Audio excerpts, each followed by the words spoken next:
जायोबा सोर बुथारलाङो सोर देथारलांदों जों मालाबाबो समस्तिखौ खालि दोना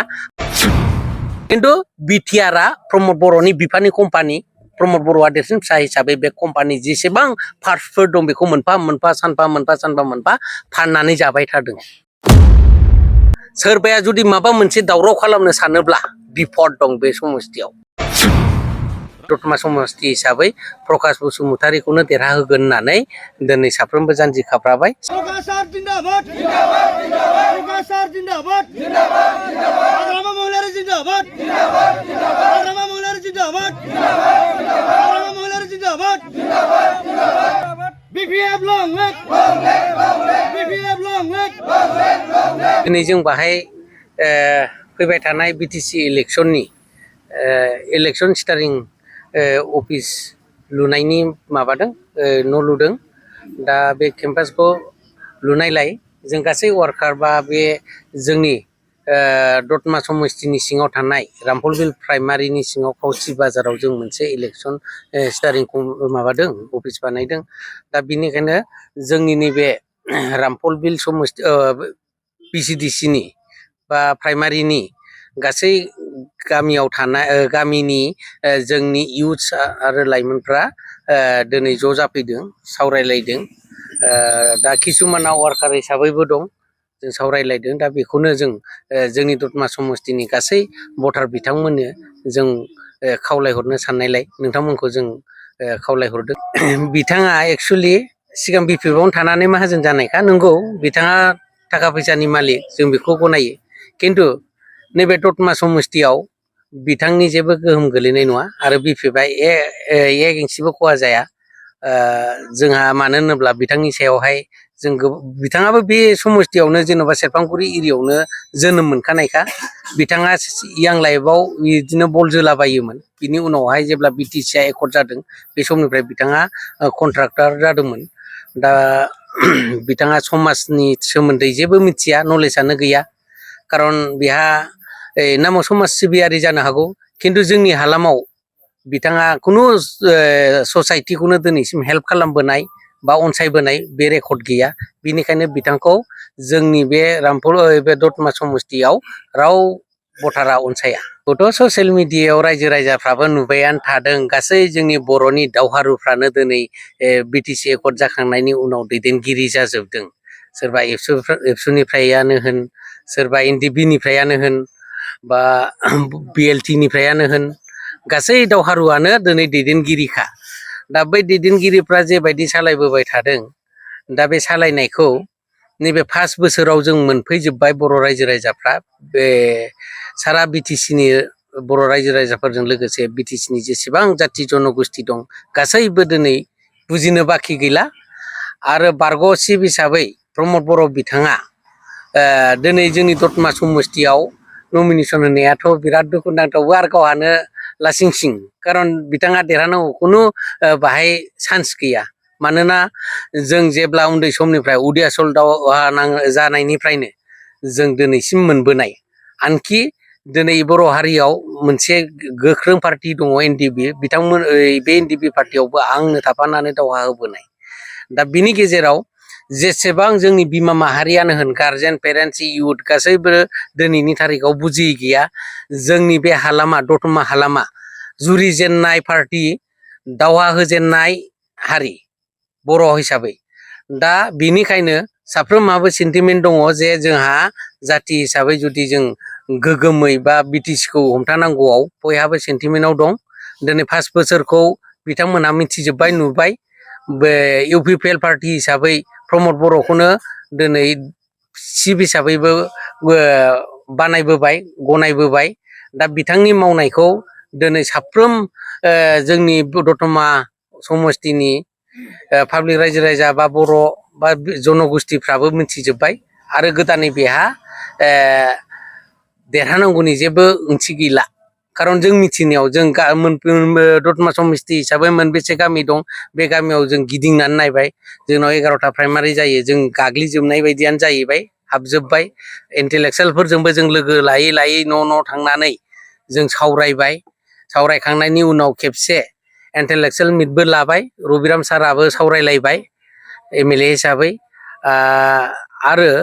बिपिएफ पार्टी हिसाबै जोंहा डिस्ट्रिक्टनिफ्राय लानानै ब्लक गासैबो जों सावरायजोब्बाय जे साफ्रोमबो इन्टेलेक्सुयेलफ्रानो बिथांनि सालायनाय आरो बिथांनि मावदिन्थिखौ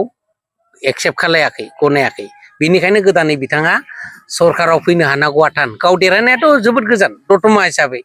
खिन्थु गयबारियाव होदों गयबारियावबो होदों होननाय खोनादों गयबारियावबो जों रिपर्ट लादों जाहा एनडिपि हिसाबै अनेक कन्टेक्ट थायोथ'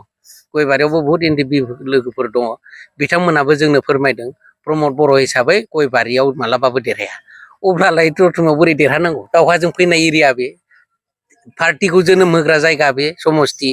दिनै होमबा दावहाखौ जोंल'सो होदों खस्थ'खौ लाग्राया सोर रायजो राजा आइ आफायानो नङा होमबा आरो बेखौ खोनासंग्रा नुग्रा खारफाग्रा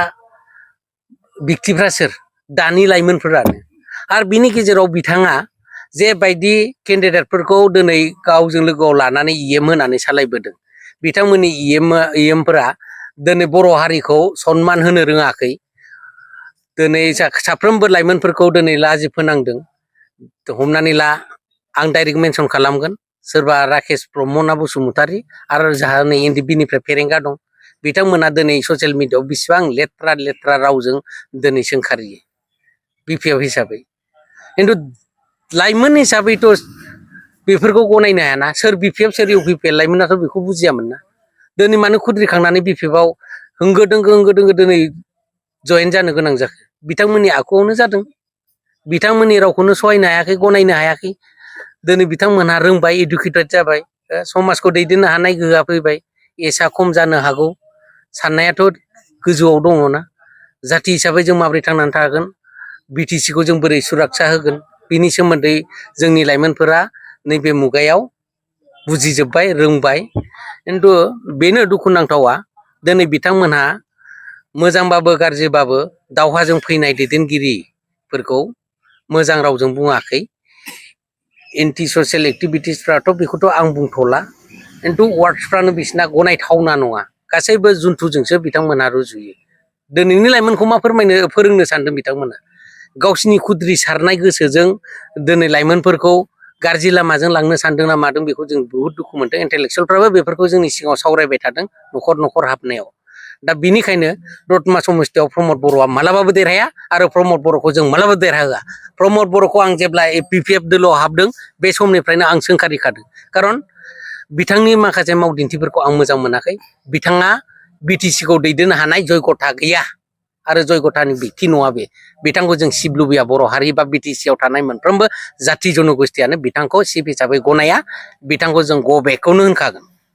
जों दतमा समस्तियाव मालाबाबो देरहाया गोनां जायोब्ला जों लाइमोनफोरा सावरायलायदों नांगौबा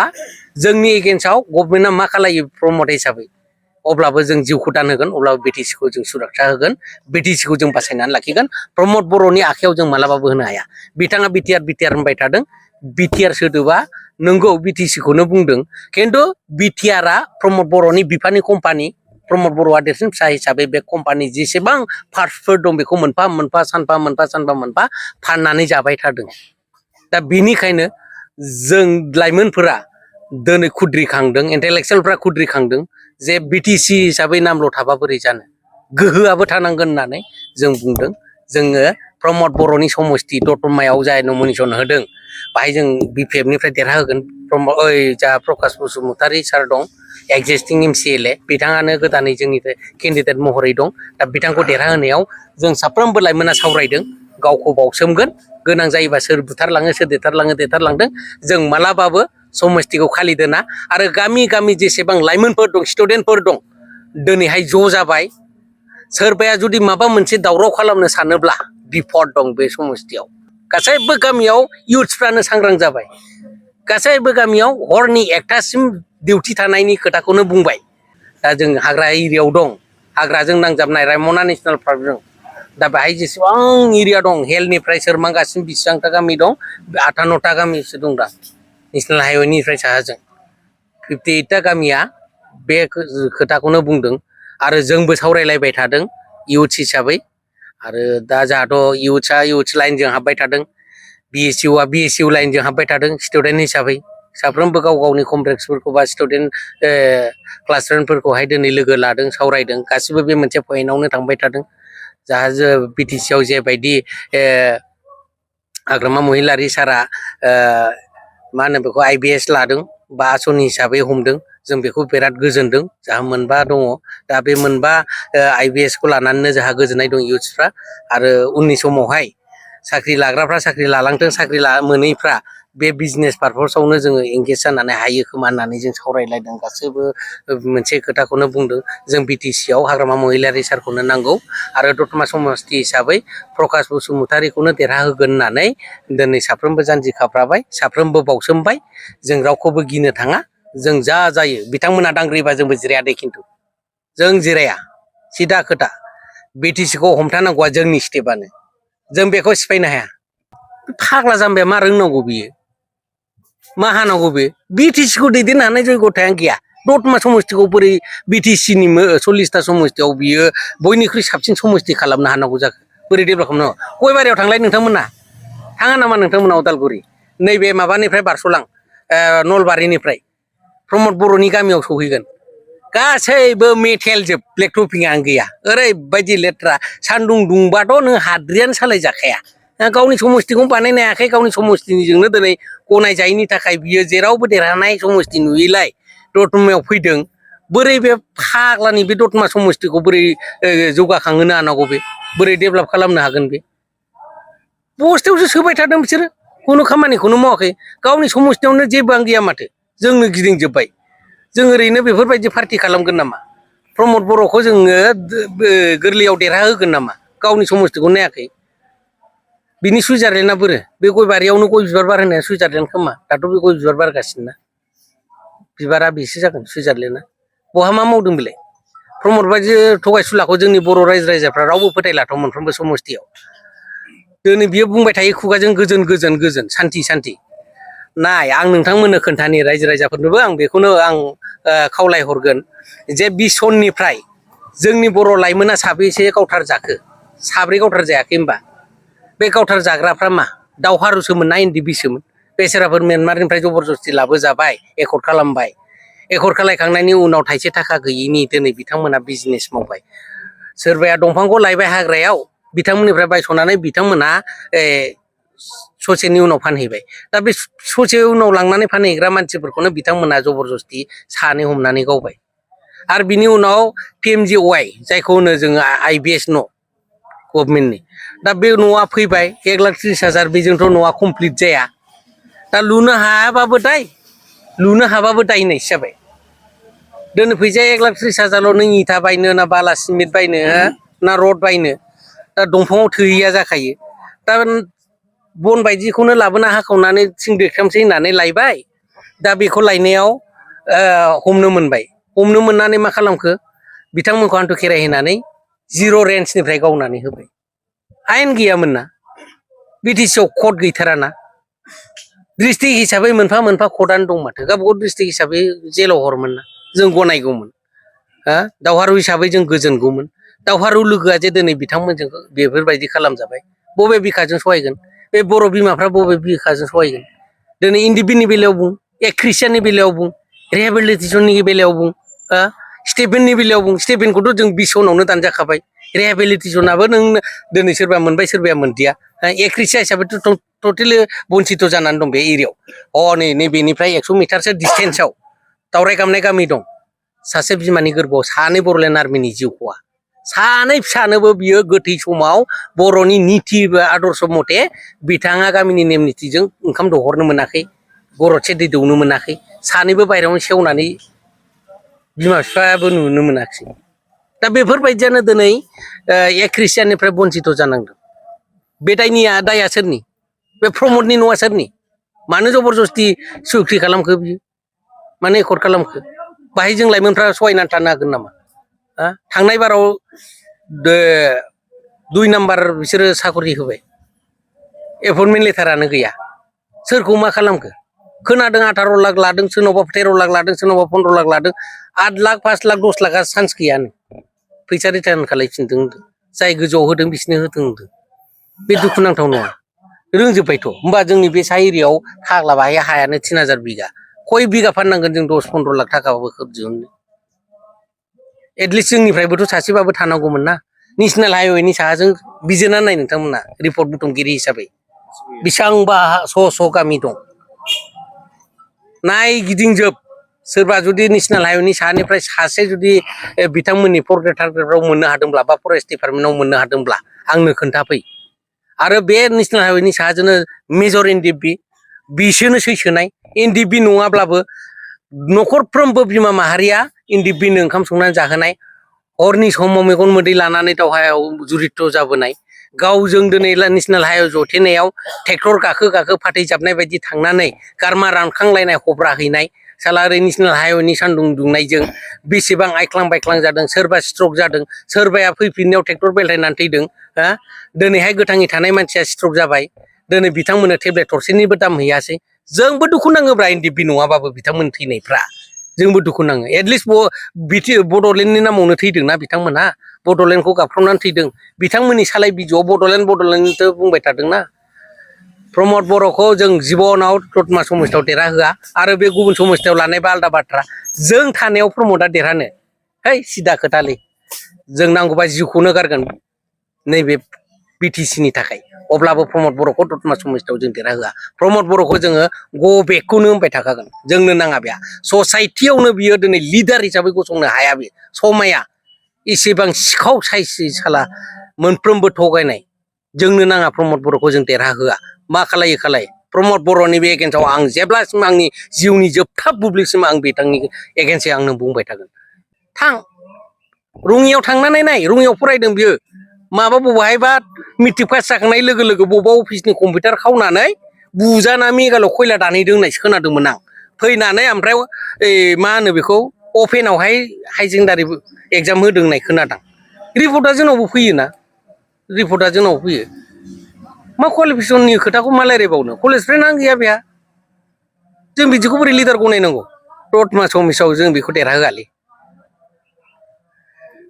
जाय हक जों गोजोन खुसिखौ हास्थायदों दतमा समस्ति हिसाबै बासिन्दाफ्रा मोनफ्रोमबो जाथि जन'गोष्ठिया दिनै बिथांमोना खोनादों थाखा रानबाय थादों मैया नैबे जों जिरायनायनि 1 किल'मिटार डिसटेन्सआव 10 न'खरनो 50,000 होफैदों जोंनि बिपिएफनो बिथांमोन थांखांनाय लोगो लोगो जोंखौ लेंहरफिनदों गोरोन्थि बुजिनाङा जाहा बिदि उसुबिदा जादोंमोन बेनिखायनो बिथांमोननि फैसाखौ जों लाखिदों जों बिपिएफआवनो थागोन नोंसोर दिनै आर'नाइ गानहैयो ना गाबोन गानहैयो जों राजि खिन्थु जों 50,000खौ बिथांमोननिफ्राय लाबाय बे खोथाखौ बुंदों आरो दा जोंजोंनो थाफिनबाय आरो दिनैथ' बिथांमोना नै जों दा जेराव जिरायदों बाहाय 50 मिटारसो डिसटेन्सआव प्रग्राम लादों खालि जोबसै आरो कुसुगाव समस्तिनि दं बनरगाव समस्तिनि दं ड्राइभारफ्राथ' गासिबो लकेल जालायबाय नालाय सिनायलायजोबो गासिबो बायह्रानि जोबसो बे गामियाव बेसेबां गामि दं दा नाय हिनजावफोरखौ दा मिथिना सोलिगासिनो बिसिना कन्टिनिउवासलि दा न'खर नोंथांमोना बर' हिनजावफोरखौ नुगोन रावबो फैयाखै लकेला गारिफ्रानो खालिसो बायह्रानिफ्राय लाबोजोबो जाय हक बेखिनियानो जाय हक मनरन्जन हिसाबै बेनो जोंनि दतमा समस्तिया बिथांखौबो नागिराखै खारन बिथाङा गोबाव बोसोर दिनै कन्ट्रेक्टर जानानै थाबोदोंमोन बिथाङा समाजखौ सिनाय रोङासै दिनै गावनि नांगौनि समावहाय बिथाङा भट बिफैदों बेखौ मोननाय नङा बिथाङा जोंनि बे सा एरियायाव खय न'खरसो दङ हमनानै ला जेन'बा आंनि दा मिथिनायाव 25निफ्राय 30 न'खरसो खोनादों आं समा जायोबानो बेलथायजोबो बिजों इलेकसन गेले जायो 25निफ्राय 30 न'खरजों खोलाजोंथ' आरो बाहाय बिनि माबायाथ' सोलिनाय नङाना थांनाय बाराव दिलीप सयखिया जेबायदि बुंदों जोंनि बिटिसिनि सोमोन्दै 6 सिडिउलनि सोमोन्दै बे फाग्ला बाहाय बिटिसि हिसाबै दावहा नांग्रा हारिया बे 6 सिडिउलनि सोमोन्दै बुंनायाव सोरबाया गोरलैयै मनरन्जननो बर होगोन रावबो होआ आं पार्टिखौ बखियाखै